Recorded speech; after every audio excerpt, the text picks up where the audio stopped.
호아킨 구스만이라고 하는 사람이 있습니다. 여러분 혹시 이 이름을 기억하실지 모르겠는데 아마 이름은 기억하지 못해도 이 사건은 기억할 것입니다. 얼마 전에 멕시코에서 마약 왕이 탈출했다라는 겁니다. 감옥에서 도망친 겁니다. 제가 좋아했던 그 영화 가운데 하나가 쇼생크라고 하는 영화인데, 그 감옥의 굴을 뚫고서는 도망간 그런 영화인데, 똑같이 그렇게 감옥에다가 굴을 뚫고 도망간 그런 호아킨 구스만이라는 사람이 연일 뉴스에 나온 적이 있습니다. 이 사람이 두 번째 걸쳐서 그렇게 탈출을 했다라고 말하고 있어요. 근데 놀라운 것은 이런 겁니다.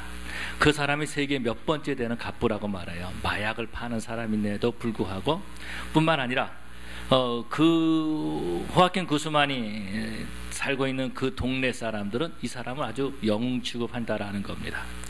멕시코 정부에서 자기를 도와준 것보다도 이 구스만이라는 사람이 자기를 마을에 해놓은 일이 많고 도와준 일이 많다라는 거예요.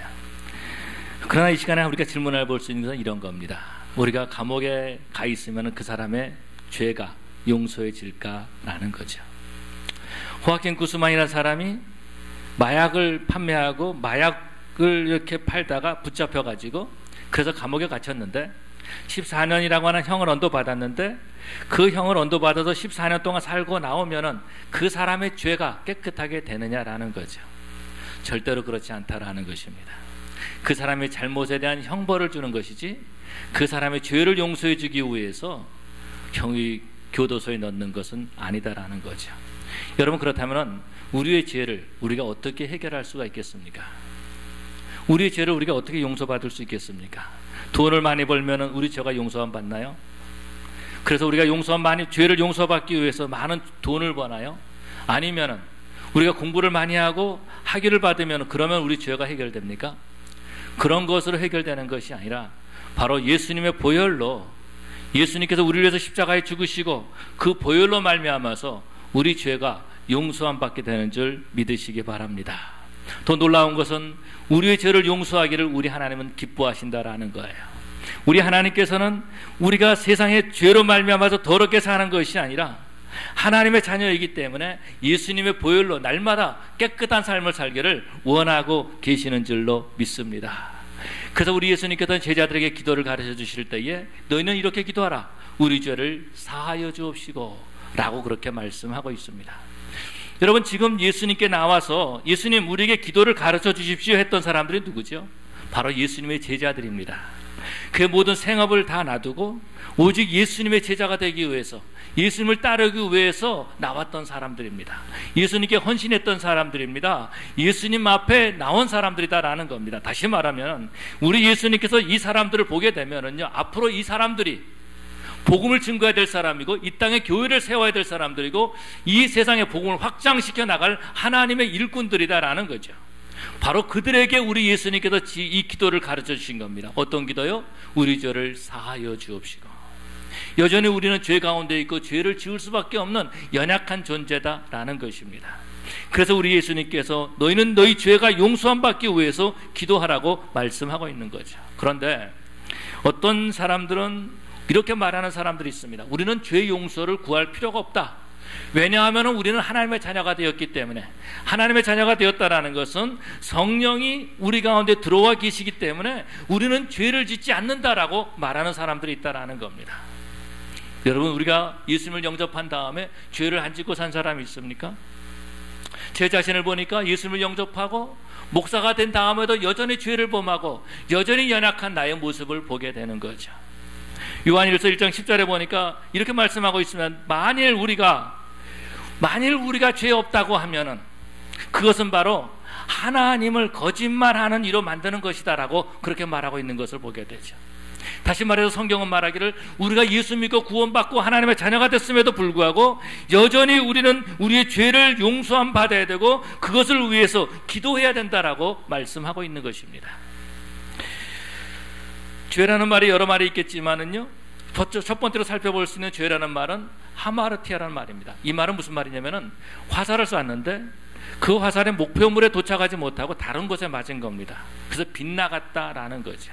이것이 바로 성경은 죄라고 이렇게 말해 주고 있습니다.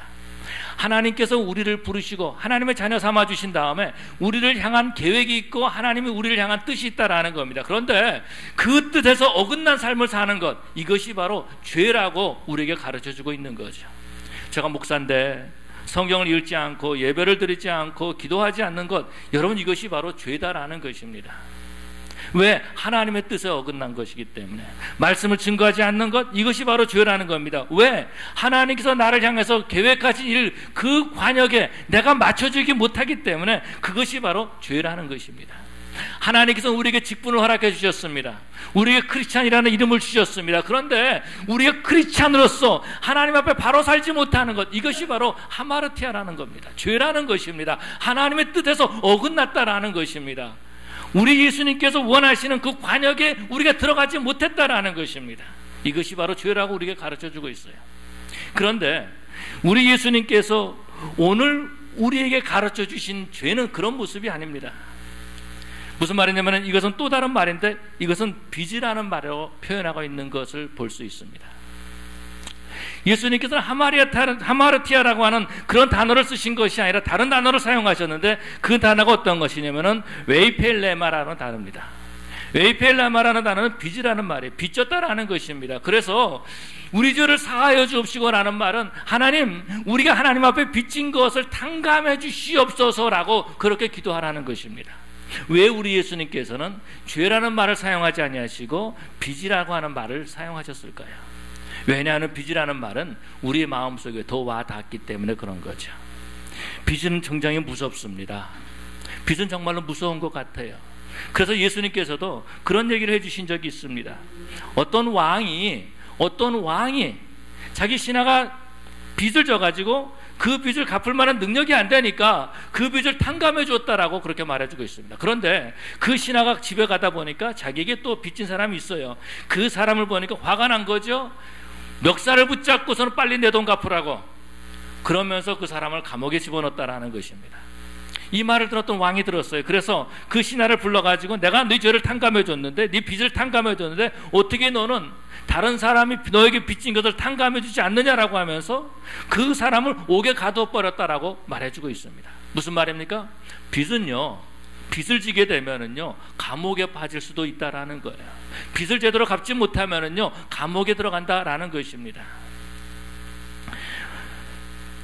제가 오래전에 그 드라마를 하나 봤는데, 그 어떤 드라마냐면은 쩐의 전쟁이라고 하는 그런 드라마를 봤습니다. 이게 사채업자들 이야기 같아요. 사채업자들 이야기. 근데 정말 어느 날 뉴스를 보면은 그런 모습들을 보게 됩니다.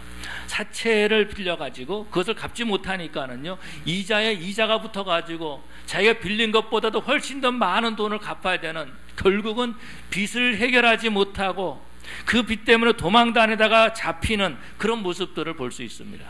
결국은요 어떻게 되죠? 그 빚을 갚지 못하니까 그냥 가정이 파괴되는 그런 모습을 보게 돼요. 빚 때문에 잠을 자지 못하고요, 빚 때문에 어찌할 바 모르는 안타까운 모습을 보게 됩니다. 가끔 보면은 그런 모습, 그런 그 소식들도 들어요. 한국에서 빚지고 미국으로 도망왔다는. 혹시 여기에는 그런 분이 안 계시겠죠? 빚을 지면 도망 다닐 수밖에 없다라는 거예요. 심지어는요 장기 매매까지 하는 모습을 보게 되죠. 빚을 갚지 못해가지고 도망가다가 그 깡패들한테 붙잡힙니다. 사채업자한테 붙잡히는 거예요.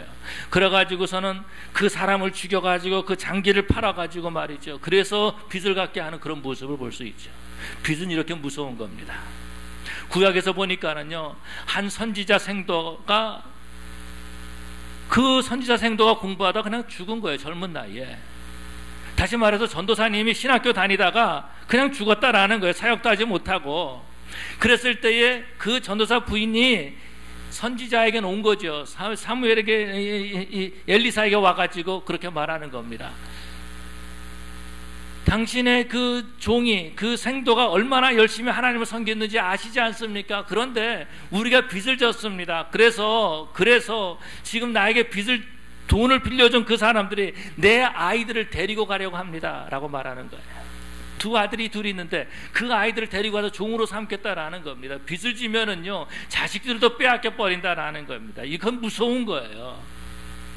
여러분, 그런 것처럼 예수 믿는 사람이 하나님 앞에 빚을 지면은요, 하나님 앞에 범죄하게 되면은, 하나님의 마음에 들지 아니하고 죄악 가운데 살게 되면은요, 능력을 잃어버리고 만다라는 것입니다.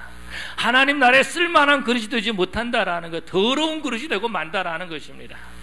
여러분, 하나님께서 저를 목사로 한수를 세웠습니다. 목사를 만들었어요. 그런데 제가 하나님 앞에 범죄하고 죄를 회개하지 아니한다면 더럽다라는 것입니다. 하나님 나라에 쓸만한 그릇이 되지 못한다라는 거예요. 그러면 어떻게 됩니까? 하나님께서 말씀하시는 거죠. 내가 너를 내 종으로 삼았는데 내가 너를 더러워서 못 쓰겠다, 그렇게 말씀하신다라는 겁니다. 그래서 우리 예수님께서는요, 예수님의 제자들이 그렇게 예수님을 따라다녔고 그렇게 예수님의 사역을 감당해야 되는데, 앞으로 복음을 증거해야 되는데, 하나님 보시기에 더러워서 못 쓰면 안 된다라는 거죠. 그래서 제자들에게 말씀하시는 겁니다. 너희는 기도할 때 이렇게 기도하라. 어떻게 해요? 우리 죄를 사하여 주옵시고, 우리가 우리 죄를 용서를 구할 때에 우리 하나님께서는요, 우리의 모든 죄를 용서해 주시는 하나님이심을 믿으시기 바랍니다. 여러분, 우리 죄가 용서함 받는다는 것, 지금 이 말씀을 하신 거는요, 지금 예수를 믿지 않는 사람한테 하는 말이 아니다라는 거죠. 지금 이 말씀을 예수님께서 하시는 것은 예수님을 따르겠다고 결단한 제자들을 향해서 말씀하시는 거예요. 이것이 어떤 것입니까? 우리는 날마다 죄를 지을 수밖에 없다라는 거죠. 그 죄를 지을 수밖에 없는 연약한 부분을 가지고 하나님 앞에 나와서 우리 죄의 용서를 구하라라고 말씀하고 계신다라는 겁니다. 우리 예수님께서는요, 지금 제자들에게 이 기도를 가르쳐 주었습니다. 그래서 제자들이 이 기도를 할 때에 어떻게 이 일이 이루어지는지를 우리 예수님은 알고 계셨습니다. 그것이 어떤 거죠? 예수님의 보혈의 피로, 예수님의 십자가에서 흘리신 그 보혈의 피로 내가 너를 용서해 주겠다라는 겁니다. 성경은 뭘 말씀하고 있습니까? 만일 너희가 너희 죄를 자복하면 저는 미쁘시고 의로우사 우리의 죄를 사하시면 모든 불의의 소를 깨끗게 하실 것이요 라고 말씀하고 있죠. 이것은 어떤 거죠? 날마다 우리가 짓는, 날마다 우리가 범하는 그 죄를 우리 예수님께서 용서해 달라고, 구해라라고 그렇게 제자들에게 말씀하고 계시는 겁니다. 한 번은요, 베드로가 예수님 앞에 나와서 말씀하는 겁니다. 예수님, 우리가 몇 번을 용서해 줘야 됩니까? 7번 용서하면 되겠습니까? 그럼 물어보죠. 이때 예수님께서 뭐라고 말씀하시죠? 아니, 7번이 아니라 70번에 7번이라도 용서해 줘야 된다라고 말씀하고 계십니다. 이것이 그리스도인의 모습이다라는 거예요. 여러분, 여기서 우리는 주님의 마음을 알 수 있습니다. 너희는 7번 용서하는 것이 아니라 70번에 7번이라도 용서해 주어야 하지만은 나는 7만 번에 7만 번이라도 너희를 용서해 줄 것이다 라고 하는 우리 주님의 마음인 줄로 믿습니다. 그렇기 때문에 우리가 날마다 우리 죄를 자복하면은요, 주님께서는 우리 죄를 용서해 주신다라는 거죠. 그런데 우리가 하나님의 자녀가 됐음에도 불구하고 우리의 죄를 자복하지 못하면 어떻게 됩니까? 빚을 갚지 못하면은요, 관계가 무너지기 시작합니다. 그래서요, 빚을 짓는 사람들을 보면 도망 다니는 모습을 봅니다. 제가 누군가에게 돈을 빌려주면은요, 언제까지 꼭 갚아주세요 그렇게 말을 했는데, 그날에 갚지 못하면은요, 그 사람이 나타나질 않아요. 나를 피해 다녀요. 왜? 빚을 갚지 못했기 때문에. 그런 것처럼 우리가 하나님 앞에 나와서 우리의 죄를 용서함 구하지 아니하면은요, 우리 죄 문제를 해결함 받지 못하면은요, 그러면은 관계가 파괴된다라는 겁니다. 그래서 죄를 회개하지 아니하면 어떤 일이 납니까? 예배 드리는 걸 싫어하는 거예요. 기도하기를 싫어하는 거예요. 왜? 하나님으로부터 도망 다녀야 되기 때문에. 여러분, 이것이 뭡니까? 관계가 파괴되는 겁니다. 한 번은 우리 예수님께서 제자들의 발을 씻겨주셨습니다. 발을 씻겨주실 때에 제자들에게 가서 머리 허리에다가 수건을 두르고 무릎을 꿇고 앉아가지고 예수님께서 발을 씻겨주시는 거예요. 이 모습을 보았던 베드로, 이것은 도저히 있을 수 없는 일이다라는 거죠. 왜요? 제자들이 예수님의 발을 씻겨주는 것은 가능한 일입니다. 그런데 예수님께서 제자들의 발을 씻겨주는 것, 이것은 어느 천지에도 없는 일이다라는 거예요. 그래서 베드로가 말하는 거죠. 주님, 이렇게 할 수는 없습니다. 주님은 내 발을 씻기지 못하십니다. 그랬을 때 예수님께서 뭐라고 말씀하시죠? 내가 네 발을 씻기지 아니하면은 너는 나와 상관이 없다라고 말씀하시는 거죠. 내가 너 발을 씻기지 아니하면은 너는 나와 상관없다라고 말씀하는 겁니다. 그때 예수님께 베드로가 말하죠. 주님, 나는 예수님과 정말 관계를 깊이 갖기를 원합니다. 나를 머리끝부터 발끝까지 다 씻겨주십시오 라고 말했을 때에 예수님께서 하시는 말씀, 이미 목욕한 자는 그냥 발만 씻으면 된다 라고 말씀하시는 것을 보게 되죠. 여러분, 죄는요 하나님과의 관계를 무너뜨립니다. 그렇지만은 그 죄를 우리가 고백할 때마다 우리 하나님께서 미쁘시고 의로우사 우리 죄를 사하시고 모든 불의에서 깨끗게 하시고 관계를 회복시켜 주시고 하나님께서 쓰실 만한 그릇으로 만들어 가시는 줄로 믿습니다. 예수님께서 십자가에 달리실 때에, 그 재판을 받으실 때에 사람들이 와가지고 베드로에게 말하는 거면, 너 저 사람 알지? 내가 저 사람과 함께 있는 걸 보았도다. 네가 말하는 것을 보니까 정말로 너가 저 예수님을 따르는 사람이 맞구나 라고 말했을 때에 베드로는 예수님을 모른다고 부인합니다. 나는 네가 무슨 말하는지 몰라. 그러면서 3번을 부인했다라고 말해주고 있어요. 그렇게 부인한 다음에 예수님께서는 십자가에 못 박혀서 죽으십니다. 그리고 부활하셔가지고 갈릴리 바다에서 베드로를 만나 주시죠. 만나서 말씀하십니다. 네가 나를 사랑하느냐? 예, 내가 주를 사랑하는 줄 주께서 아시나이다. 주님은 다시 물어보십니다. 베드로야, 네가 이 세상 사람들보다, 이 주위에 있는 사람들보다, 이 주위에 있는 것들보다 네가 나를 더 사랑하느냐? 예, 주님, 내가 주님을 사랑하는 줄 주께서 아시나이다. 베드로야, 네가 나를 사랑하느냐? 예, 내가 주님을 사랑하는 줄 주님이 아십니다. 여러분, 이 대화에서 알 수 있는 것이 어떤 거죠?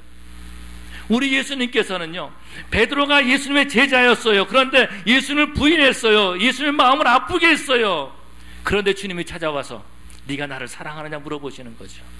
네가 나를 부인했지만은 네가 나를 사랑하는 것을 내가 안다. 내가 네 죄를 용서해 주마 하시는 주님의 선포인 줄로 믿습니다. 그래서 우리 예수님께서는 베드로와 다시 관계를 회복시키시는 거예요. 다시 예수님의 발을 씻겨주신 거죠. 그러고 난 다음에 이 베드로를 들어 사용하시는 것을 볼 수 있습니다. 만약에 우리 주님께서 베드로를 찾아가지 않으셨더라면,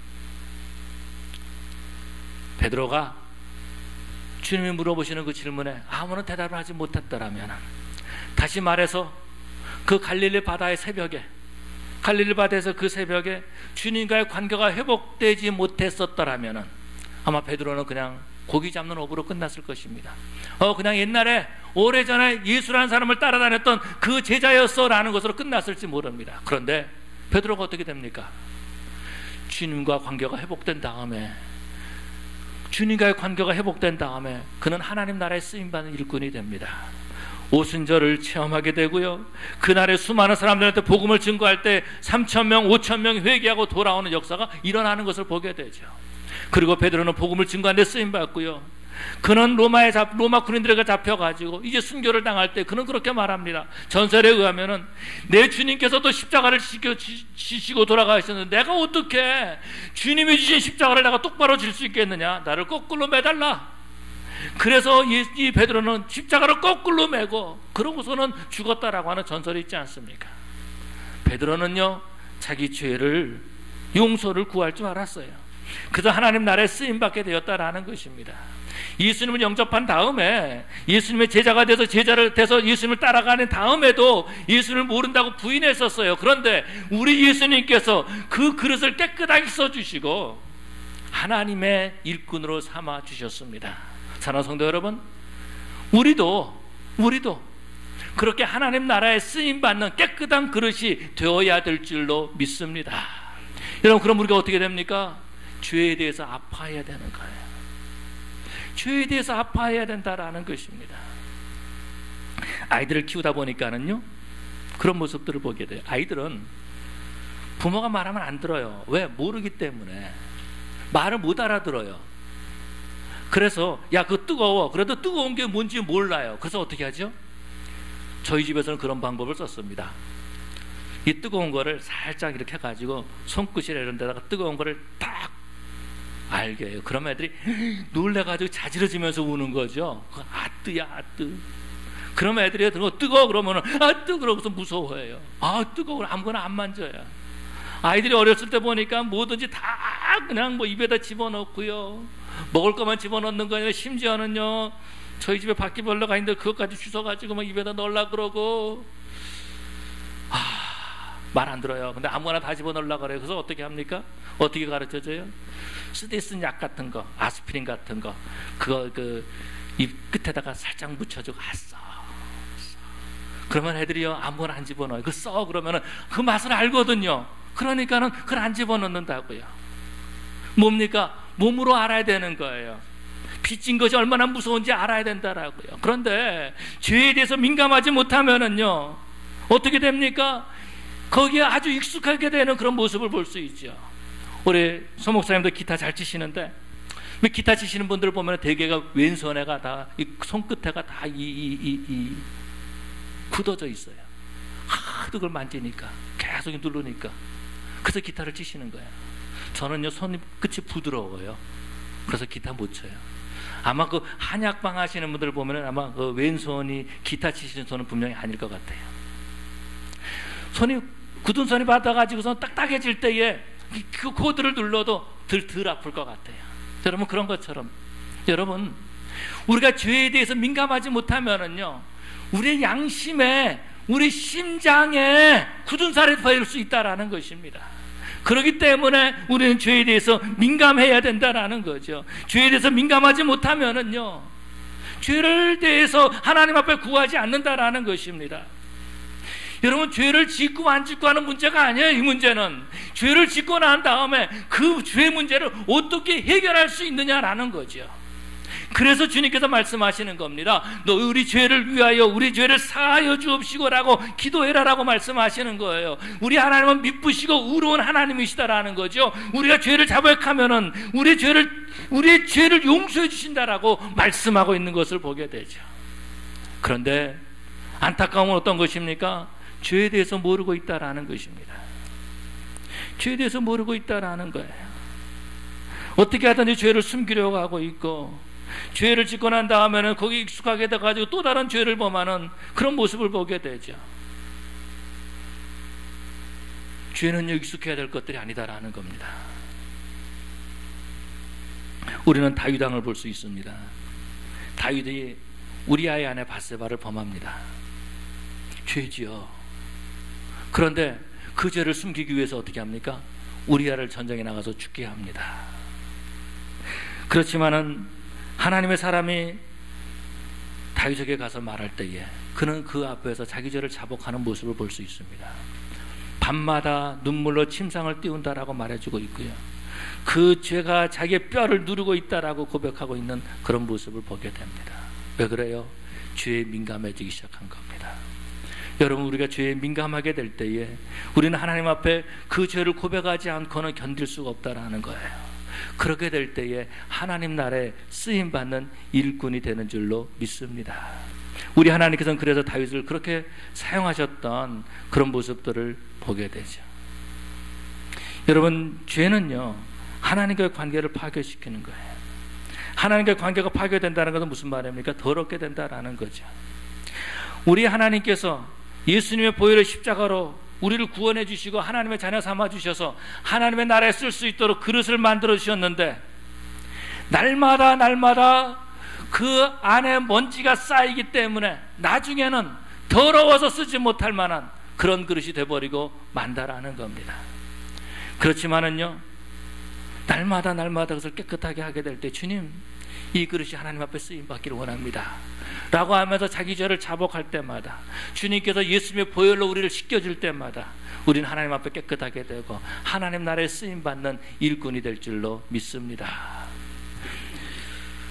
애굽으로 끌려갔던 요셉을 볼 수 있습니다. 보디발의 집에 있을 때 보디발의 아내가 이 요셉을 유혹을 합니다. 이랬을 때 요셉이 어떻게 하죠?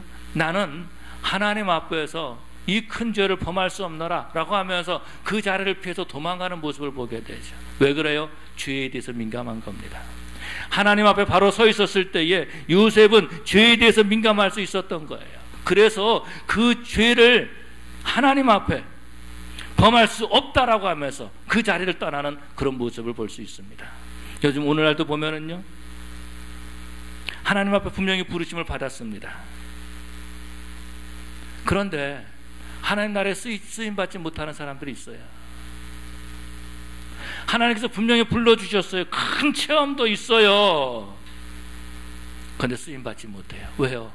더럽기 때문에. 구약에서는 뭐라고 말해주고 있습니까? 너희 손에 피가 가득함이라 라고 말해주고 있는 겁니다. 더러운 거예요. 더러운 거예요. 예배를 드리지 않아요. 기도를 하지 않아요. 봉사를 하지 않아요. 그래도 아무런 감각이 없다라는 거죠. 여러분, 문둥병자라는 것이 어떤 거죠? 감각이 잃어버린 게 문둥병자 아닙니까? 손가락이 떨어져 나가도 감각을 몰라요. 그게 문둥병자라는 겁니다. 영적인 문둥병자는 어떤 겁니까? 내가 하나님 앞에 기도를 안 해도 모르는 거예요. 내 영이 죽어가고 있는 것을 모르는 거예요. 지금 내가 하나님 앞에 예배를 안 드려도 하나님이 나를 보시고 얼마나 마음이 아파하실까라는 것을 깨닫지 못한다라는 것입니다. 내가 하나님의 일 하지 못하고 도망다니는데 그 모습을 보고 있는 하나님께서 얼마나 마음 아프고 가슴을 찌고 계시는지 그 마음을 모르고 있다라는 거예요. 그러니까 죄를 회개하지 않는 거죠. 더러운 모습으로 있는 거예요. 더러운 모습으로 그것이 깨끗한 줄 알고 착각하고 있다라는 것입니다. 우리 예수님께서 제자들이 그런 모습이 될까 봐서 말씀하시는 거죠. 우리 죄를 사하여 주옵시고 날마다 세상에 다닐 때 더러운 먼지들이 묻지 않느냐, 그 죄를 씻음받아야 되지 않겠느냐라고 주님이 말씀하시면서 가르쳐주고 계신다라는 겁니다. 사랑하는 성도 여러분, 저와 여러분들은 날마다 우리 죄를 용서해 주기를 원하시는 그 하나님 앞에 우리가 하나님 나라에 쓰임받기 위해서 정말 우리가 우리 죄를 민감함을 깨닫고 하나님 앞에 나와 죄를 구할 수 있는, 죄의 사함을 구할 수 있는 그런 저와 여러분들이 되어야 될 줄로 믿습니다. 여러분, 우리가 죄를 용서함 받을 수 있다는 것은 얼마나 놀라운 축복입니까?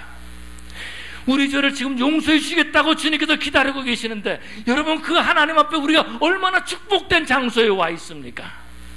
그래서 우리는 하나님 앞에 우리 죄를 자복해야 되는 거예요. 주님, 내가 주님의 마음을 너무나 아프게 했습니다. 주님은 나를 사랑하셔서 죄에서 구원해 주시고 하나님의 자녀 삼아 주시고 목사로 세워 주셔서 안수까지 해 주셨는데 내가 하나님의 마음을 너무나 아프게 했습니다. 나를 용서해 주시옵소서. 그렇게 기도할 때에 주님께서는 우리의 죄를 사하시고 우리의 죄를 용서해 주시고 우리의 그릇을 깨끗하게 만들어서 다시 우리를 하나님 나라에 사용하기를 기뻐하시는 줄로 믿습니다.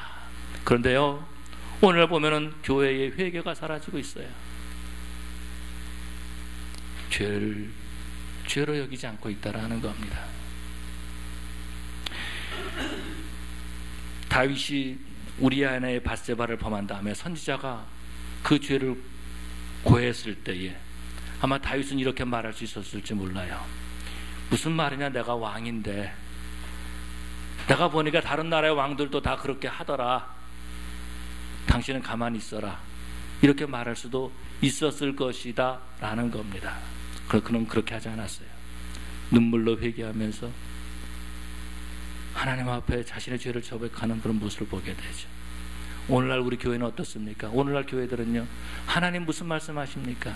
다른 사람들도 다 그렇게 하는데요.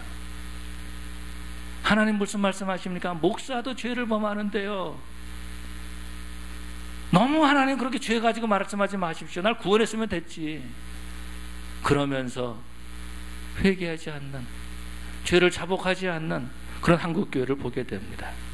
교회가 회개할 때에, 죄를 자복할 때에는요, 하나님의 마음을 알고 하나님 앞에 엎드려 기도할 때에는요, 교회가 능력이 있었습니다. 힘이 있었습니다. 그런데 지금은요, 회개하지 않기 때문에 교회가 힘을 잃어버리고 말았어요.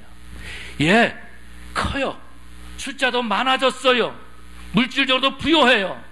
그런데 하나님의 능력을 잃어버린 교회가 되고 말았다라는 겁니다. 손가락질하고 있는, 손가락질 당하는 그런 교회가 되고 말았어요. 아, 교회가 왜 저래? 그렇게 말하는, 목사가 왜 저래? 교회 다니는 사람은 왜 저래? 이러한 비난을 받는 세상이 되고 말았습니다. 왜 그래요? 우리가 더럽기 때문에. 우리가 더럽기 때문에. 우리 하나님께서 우리가 더러워서 안 쓰시고 계시기 때문에 세상 사람들이 우리를 비난하고 있다라는 것입니다. 여러분, 우리 예수님께서 제자들의 발을 씻겨주시면서 베드로에게 말씀하십니다. 내가 너를 발을 씻기지 않으면 너는 나와 상관없다. 우리가 우리 죄를 자복하지 않으면 주님과 상관없는 사람이 되고 마는 겁니다. 구원 받았어요? 하나님의 자녀 됐어요? 목사라는 타이틀도 있어요? 우리가 크리스찬이라는 타이틀도 있어요? 그런데 우리가 우리 죄를 자복하지 아니하면 너 나와 상관없어 라고 말하실 수 있다라는 겁니다. 사랑하는 성도 여러분, 주님이 가르쳐 주신 기도로는 곰곰이 생각해 봐야 됩니다. 주님께서 왜 그렇게 기도를 가르쳐 주셨을까? 우리를 쓰고 싶어서, 우리를 깨끗하게 하고 싶어서, 정말 우리를 통해서 하나님이 계획하신 일들을 이루어 나가게 하기 위해서 우리를 깨끗이 씻기를 원하신다라는 겁니다. 여러분, 우리가 그 일에 쓰임 받아야 되지 않겠습니까? 더러워서 쓰임 받지 못하는 그러한 크리스찬이 아니라 정말 우리 죄를 자복함으로 예수의 보혈로 씻음 받음으로 하나님 앞에 깨끗한 그릇이 되어서 쓰임 받는 사람들이 되어야 되지 않겠습니까? 우리 베들교회 성도 여러분, 주님께서 제자들에게 기도를 가르쳐 주신 것처럼 오늘 우리에게도 기도를 가르쳐 주시고 오늘 우리에게도 말씀하시면 너희들은 이렇게 기도해라. 우리 죄를 사하여 주옵소서. 사랑하는 성도 여러분, 우리가 하나님 앞에 우리 죄를 자복함으로 정말 하나님 나라에 쓰임받는 하나님 나라의 일꾼이 되는 그런 저 여러분 되시기를 간절히 축원합니다. 우리 시간 하나님 앞에 기도하십시다.